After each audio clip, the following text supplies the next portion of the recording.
9वीं कक्षा के विज्ञान के दूसरे चैप्टर क्या हमारे आसपास के पदार्थ शुद्ध हैं के 5वें लेक्चर में आपका स्वागत है। आज इस लेक्चर में मैं आपको ये बताऊंगा कि किसी भी मिश्रण के अवयवों को अलग करने के लिए हमारे पास कौन कौन सी विधियां हैं। अब देखिए कि हमें डे टू डे लाइफ में विभिन्न मिश्रणों के अवयवों को अलग करने की जरूरत पड़ती रहती है। उदाहरण के लिए समुद्र का पानी जो है वो नमक और पानी का घोल होता है, तो उसमें से हमें नमक अलग करने की आवश्यकता होती है। और इसी तरह से अगर हमारे पास दूध है, दूध में से क्रीम निकालने की भी, क्रीम को अलग करने की भी आवश्यकता होती है। और अगर मान लीजिए तेल और जल गलती से कहीं मिल जाते हैं तो उसमें से तेल को अलग करने की भी हमें ज़रूरत पड़ती रहती है। तो इस तरह से हमारे पास बहुत सारे उदाहरण ऐसे हैं जिसमें हम मिश्रण के अवयवों को अलग करते रहते हैं। तो मिश्रणों को के अवयवों को अलग करने के लिए वैसे तो बहुत सारी विधियां होती हैं, लेकिन हमारे सिलेबस में सिर्फ 8 विधियां हैं।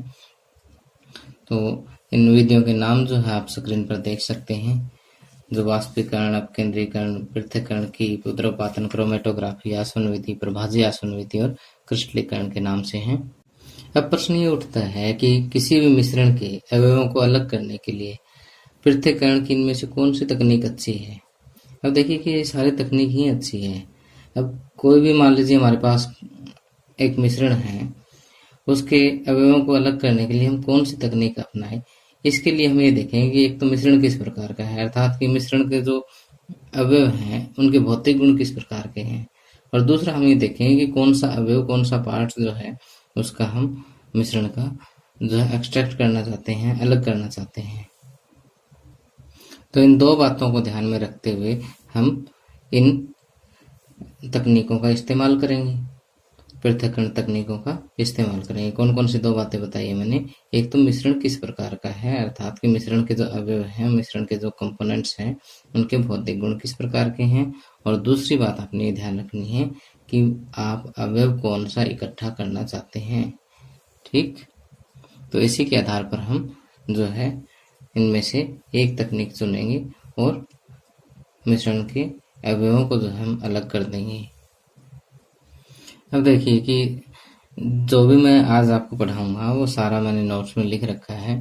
तो जो है आप ये नोट्स इसी वीडियो के डिस्क्रिप्शन में नीचे एक लिंक दिया हुआ है, वहां से आप इसकी पीडीएफ डाउनलोड कर सकते हैं।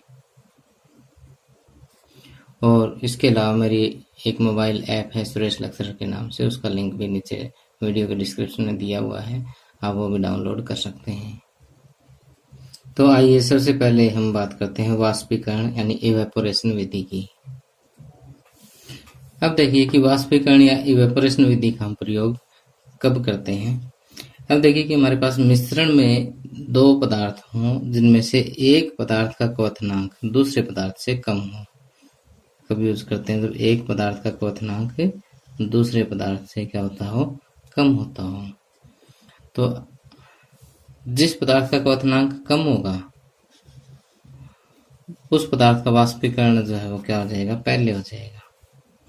जिस पदार्थ का क्वथनांक कम होगा उसका वाष्पीकरण क्या हो जाएगा, पहले हो जाएगा। और अधिक क्वथनांक वाला जो पदार्थ है वो नीचे बच जाएगा, वो बाद में बच जाएगा और वो अलग हो जाएगा। अब देखिए कि वाष्पीकरण की विधि को अच्छी तरह समझने के लिए एक छोटा सा एक्सपेरिमेंट करते हैं हम कि एक रंग या डाई लेते हैं। ठीक, रंग और डाई का रंग डाई जो है, फॉर एग्जांपल ये कपड़े वगैरह रंगाई के लिए यूज करते हैं, वो वाला पाउडर सा होता है और इसका क्वथनांक क्या है, पानी से ज़्यादा ही होता है। ठीक है, तो एक तो रंग डाई ले लेते हैं, एक पानी का बीकर ले लेते हैं, एक वाच ग्लास ले लेते हैं। इस तरह से कटोरीनुमा एक होता है, शीशे का बना हुआ होता है। तो पहले तो हम क्या करते हैं, मिश्रण तैयार करते हैं। रंग और पानी दोनों को अच्छी तरह से मिला देते हैं। क्या करते हैं, रंग और पानी को अच्छी तरह से मिला देते हैं, मिश्रण तैयार हो गया। अब इस मिश्रण में से हम क्या करना चाहते हैं, रंग डाई को अलग करना चाहते हैं। अलग करना चाहते हैं तो हम वाष्पीकरण विधि का प्रयोग करेंगे। वाष्पीकरण के लिए हम क्या करते हैं कि हमें इस रंग और पानी का जो मिश्रण है उसको गर्म करना है। तो अगर मान लीजिए मैं सीधा या वॉच ग्लास इस पे रखूंगा ना, आग पे रखूंगा, तो ये तो क्रैक हो जाएगा, टूट जाएगा। इसलिए इसको गर्म करने की विधि क्या है कि जो एक पानी का बीकर लेते हैं और उस बीकर के ऊपर हम ये वाच गिलास रख देते हैं, फिर नीचे से बीकर में जो पानी है उसको गर्म करते हैं। ठीक है, तो देखिए कि इस पानी की भाप से क्या होगा कि वॉच गिलास गर्म होना शुरू हो जाएगा। ठीक, और इस वॉच गिलास के साथ साथ जो इसमें जो मिश्रण है वो भी गर्म होना शुरू हो जाएगा। अब मिश्रण में आपको पता है कि पानी का जो क्वथनांक है वो कम है। ठीक, तो पानी पहले वाष्पित हो जाएगा। ठीक, वाष्पित होकर के उड़ जाएगा। पानी पहले वाष्पित हो जाएगा तो पीछे क्या बचेगा, इसमें जो रंग है या डाई है वो वॉच ग्लास के अंदर ही रह जाएगी। तो इस तरह से जिन एक मिश्रण में जिन पदार्थों का क्वथनांक अलग अलग हो, ऐसे पदार्थों को अलग करने के लिए हम वाष्पीकरण विधि का प्रयोग करते हैं। अब मैं आपको एक बढ़िया सा उदाहरण और देता हूँ कि जैसे समुद्र का पानी जो है उसमें से नमक को अलग करने के लिए भी हम वाष्पीकरण विधि का प्रयोग करते हैं। इसके लिए हम क्या करते हैं कि समुद्र के किनारे जो है ना, हम ऐसे क्यारियां से बना देते हैं। ठीक, और आपको ये पता ही है कि समुद्र के अंदर ज्वार भाटा आता रहता है कि 6 घंटे पानी ऊपर जाता है, 6 घंटे पानी नीचे जाता है, तो इन क्यारियों में पानी भर जाता है। अगले 6 घंटों में जैसे पानी वाष्पीकृत हो जाता है, नीचे जो है नमक बच जाता है। यह आजकल तो विशेष तकनीक चली गई है, उससे हम इसके पानी को जो है हम वाष्पीकृत कर देते हैं और पीछे नमक बचता है और नमक को हम अलग कर लेते हैं। ठीक, तो वाष्पीकरण को आप अच्छी तरह से समझ गए हैं कि जिस मिश्रण में 2 पदार्थ हों और एक का क्वथनांक कम हो, दूसरे का क्वथनांक अधिक हो, तो उनको हम क्या करते हैं, सिंपली गर्म कर लेते हैं। ठीक, तो जिस पदार्थ का क्वथनांक कम होगा वो पहले वाष्पीकृत हो जाएगा और दूसरा पदार्थ जो है वो हमारे पास बर्तन में बच जाएगा। अब दूसरी विधि आती है हमारे पास अपकेंद्रीकरण की, यानी सेंट्रीफ्यूगन जिसको हम इंग्लिश में बोलते हैं। अब अपकेंद्रीकरण क्या होता है कि इस विधि में जो मिश्रण है हमारे पास उसको बहुत तेजी से घुमाया जाता है। तेजी से घुमाते हैं तो मिश्रण के जो भारी कण हैं वो नीचे की तरफ दबाव डालते हैं। भारी कण क्या करेंगे, यानी जो डेंसर कण है वो नीचे की तरफ दबाव डालते हैं और हल्के कण ऊपर चले जाते हैं। ठीक, तो ऐसा मिश्रण जिसमें कुछ डेंसर कण हो, कुछ भारी कण हो और कुछ हल्के कण हो, इसके लिए हम अपकेंद्रीकरण का प्रयोग करते हैं। तो उदाहरण के लिए अगर हम आपने दूध में से क्रीम को अलग करते हुए देखा होगा, इसमें दूध में से एक मशीन डाल करके जो है पूरी तरह से घुमाया जाता है। ठीक, तो इसमें जो है मक्खन आप देखोगे कि क्रीम जो है वो ऊपर आ जाएगी। ठीक, बाकी दूध जो है वो नीचे रह जाएगा। अब इस विधि का और कहाँ प्रयोग करते हैं कि जो जांच प्रयोगशालाएं होती है वहां पर रक्त और मूत्र की जांच करने के लिए हम अपकेंद्रीकरण विधि का प्रयोग करते हैं। इसी तरह से डेयरी तथा घर में क्रीम से मक्खन निकालने के लिए इस प्रक्रिया का प्रयोग किया जाता है। और कपड़े धोने की मशीन में कपड़े सुखाने वाला पोर्शन आपने देखा होगा, तो उसमें आप देखिए कपड़े डालते हैं फिर उसको तेजी से घुमाता है। तो कपड़ों से जो जल निचोड़ने के लिए भी हम किसका यूज करते हैं, अपकेंद्रीकरण विधि का प्रयोग करते हैं। अब हमारे पास तीसरी विधि आती है पृथक्करण की, यानी डिफरेंशियल एक्सट्रैक्शन फनल। अब पृथक्करण की जो है इसका प्रयोग हम किस प्रकार के मिश्रण के अवयवों को अलग करने के लिए करते हैं कि जब मिश्रण के दोनों अवयव एक दूसरे के साथ मिश्रित नहीं होते, एक दूसरे के अंदर घुलते नहीं है, ऐसा मिश्रण जो है, उदाहरण के लिए तेल और पानी का मिश्रण है, उसमें तेल आपको पता है हल्का होता है, ऊपर रह जाता है और पानी नीचे रह जाता है। तो इस प्रकार के जो मिश्रण होते हैं उनको अलग करने के लिए हम पृथक्कारी फैनल या पृथक्करण फैनल का प्रयोग करते हैं। अब आइए कि पृथक्करण के इस प्रोसेस को मैं आपको एक चित्र के माध्यम से समझाता हूँ कि सबसे पहले तो हम क्या करते हैं कि यहाँ पर पृथक्करण की किस तरह की होती है वो देख लेते हैं। कि इस तरह से ये आपको सामने दिखाई दे रहे हैं। ये एक पृथक्करण कीप है, इसके नीचे एक स्टॉप कारक लगा हुआ होता है जिसको हम जब मर्जी बंद कर सकते हैं। ठीक, तो पृथक्करण कीप और कुछ नहीं, कुछ बस सिंपल से एक कीप होती है, बस इसके साथ है ये स्टॉप कारक जो है वो अलग लगा हुआ होता है। तो इस कीप को इस तरह से एक स्टैंड पर सेट करते हैं और जो मिश्रण है हमारे पास जो आपस में मिक्स नहीं होता, फॉर एग्जांपल तेल और पानी का मिश्रण है, उसको इस कीप में डाल करके थोड़ी देर रख देते हैं, कुछ देर के लिए शांत रख देते हैं, हिलाना नहीं होता इसको। जब इसको शांत रखेंगे ना तब क्या होगा कि क्यों जो भारी द्रव है यानी जिसका घनत्व अधिक है वो नीचे चला जाता है और जो हल्का द्रव है जिसका घनत्व कम है वो ऊपर रह जाता है, यानी दोनों के बीच में आपको एक परत साफ नजर आती है ऐसे में।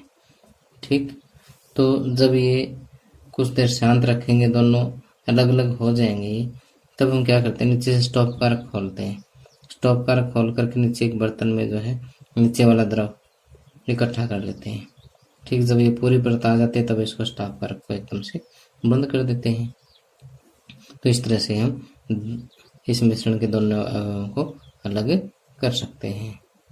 ठीक, तो इस विधि का जो मेन सिद्धांत है वो क्या है कि आपस में जो द्रव नहीं मिलते वो अपने घनत्व के अनुसार अलग अलग परतों में जो है वो पृथक हो जाते हैं। इसी सिद्धांत पर जो है ये पृथक्करण की विधि जो है वो कार्य करती है। अब इस विधि के अनुप्रयोग यानी इसके अतिरिक्त जो प्रयोग है वो, जैसे एक पहला प्रयोग तो मैंने बता ही दिया कि तेल और जल के अघुलनशील मिश्रण को अलग करने के लिए। इसके अलावा धातु शोधन के दौरान, धातु शोधन यानी धातु को शुद्ध करने का एक प्रोसेस होता है, उसके दौरान जो है लोहे को अलग करने के लिए इस विधि का प्रयोग किया जाता है। ठीक, इस विधि के द्वारा जो है हल्के स्लग यानी धातु मल जिसको हम कहते हैं उसको ऊपर से हटा लिया जाता है और भट्ठी की निचली सतह पर पिघला हुआ लोहा शेष बच जाता है। उसमें भी एक ऐसी ही कीप होती है। ठीक, तो उसमें क्या होता है कि ऊपर जो है धातु मल यानी जो लोहे के अलावा कुछ स्लग और बच जाती है, वो हल्की होती है, ऊपर रह जाती है। जो द्रवित लोहा है वो नीचे होता है, क्योंकि जब अलग करते हैं ना इसको बहुत ज़्यादा गर्म करते हैं, लोहा विद्रव अवस्था में आ जाता है। फिर जैसे यहाँ से स्टॉप कारक खोल के लोहे को अलग कर लेते हैं और धातु स्लग जो है वो अलग रह जाता है, कीप के अंदर ही रह जाता है। ठीक, तो यहाँ से जब हम अलग अलग विधियाँ यूज कर रहे हैं तब आपको एक बात तो समझ आ ही रही है कि जो भी विधि यूज करते हैं वो हम मिश्रण के गुणों के आधार पर ही कर रहे हैं। तो आगे एक विधि और पढ़ते हैं और इस विधि का नाम है ऊर्ध्वपातन विधि यानी सब्लिमेशन। अब जैसे इससे पिछले चैप्टर में मैंने आपको बताया था कि सब्लिमेशन क्या होता है, ऊर्ध्वपातन क्या होता है, कि कुछ पदार्थ ऐसे होते हैं जिनको हम गर्म करें, यानी ठोस पदार्थ कुछ ऐसे होते हैं, ये जैसे ठोस पदार्थ है हमारे पास, इस ठोस पदार्थ को अगर आप हीट करते हो, गर्म करते हो, तो क्या होगा कि ये द्रव अवस्था में नहीं बदलते बल्कि सीधे ही गैसियस अवस्था में सीधे इनकी क्या बन जाती है, गैस बन जाती है। यानी यहाँ पर हमारे पास क्या थे, ठोस थे, ठोस को जब हम गर्म करते हैं तो सीधे गैस में बदल जाते हैं, द्रव में बदले भी नहीं। तो इस तरह का जो प्रोसेस है उसको हम ऊर्ध्वपातन कहते हैं, सब्लिमेशन कहते हैं। जैसे मैंने आपको एग्जांपल दिया था कपूर का, कि जो पूजा सामग्री में हम कपूर की टिकियाँ इस्तेमाल करते हैं, जब इसको हम गर्म करते हैं तो ये सीधा गैस में कन्वर्ट हो जाएगी। तो जैसे मैंने आपको पहले भी बताया था कि आप इसका एक्सपेरिमेंट घर पे ना करें, क्योंकि कपूर की टिकियाँ अगर आप सिंपल एक कटोरे में डाल करके गर्म करोगे ना तो इसके कणों की गतिज ऊर्जा इतनी होती है कि कई बार उछलने लग जाता है और वो आग भी पकड़ जाता है, पूरे घर में भी आग लग सकती है इससे। तो पंगे नहीं लेने किसी भी प्रकार के। तो यहाँ पर सिर्फ आपको ऊर्ध्वपातन विधि जो है वो समझनी है। अब देखिए कि इस विधि का प्रयोग हम ऐसे मिश्रण के अवयवों को अलग करने के लिए यूज करते हैं जिनमें से ऐसे मिश्रण को यूज करते हैं, ऐसे मिश्रण के अवयवों को अलग करने के लिए यूज करते हैं जिसमें से उस मिश्रण का एक अवयव तो ऊर्ध्वपातित होने वाला हो और दूसरा अवयव ऊर्ध्वपातित न होने वाला हो। ठीक, तो आइए मैं एक चित्र के माध्यम से ये सारी विधि आपको समझाता हूँ। कि मान लेते हैं कि हमारे पास यहाँ पर एक कपूर और नमक का मिश्रण है। आपको जैसे मैंने अभी बताया था कि कपूर तो उद्रवपातित होने वाला है और नमक उद्रवपातित नहीं होता। तो इस प्रकार का मिश्रण जो है वो हम इस उद्रवपातन विधि से अलग कर सकते हैं। इसके लिए हम क्या करेंगे कि एक वॉच ग्लास लेते हैं उसकी तरह से, या वॉच ग्लास के बजाय हम या चीनी मिट्टी की प्याली यूज करेंगे। वॉच ग्लास तो क्योंकि ज़्यादा हीट सहन नहीं करता, चीनी मिट्टी की प्याली यूज करते हैं। ठीक, और उसके ऊपर एक उल्टी कीप रख देते हैं। ठीक, और कीप का जो मुंह है एक रुई की पलक बना करके उससे बंद कर देते हैं। ठीक, और फिर इस चीनी मिट्टी की प्याली को हम गर्म करते हैं। गर्म करेंगे तो क्या होगा कि कपूर जो है वो सीधा वाष्प में बदल जाएगा। ठीक, और वाष्प में बदलने के बाद जो है ये वाष्प जैसे यहाँ आएंगे तो ऊपर से कीप क्योंकि ठंडी है तो वापस ये ठोस अवस्था में बदल जाएगा और यहाँ पर इस तरह से कपूर जो है कीप की दीवारों के साथ चिपक जाएगा। नमक यहीं इसी चीनी मिट्टी की प्याली के अंदर रह जाएगा। तो इस तरह से हम इस कीप को हटा करके यहाँ से कपूर अलग कर लेते हैं, नमक इधर प्याली में बस जाएगा। तो ये है उद्रवपातन विधि।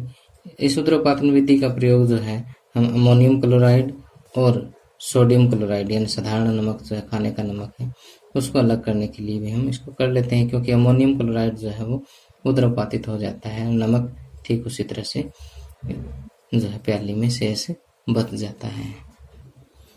अब इस लेक्चर के लास्ट में हम एक विधि देखते हैं, क्रोमेटोग्राफी।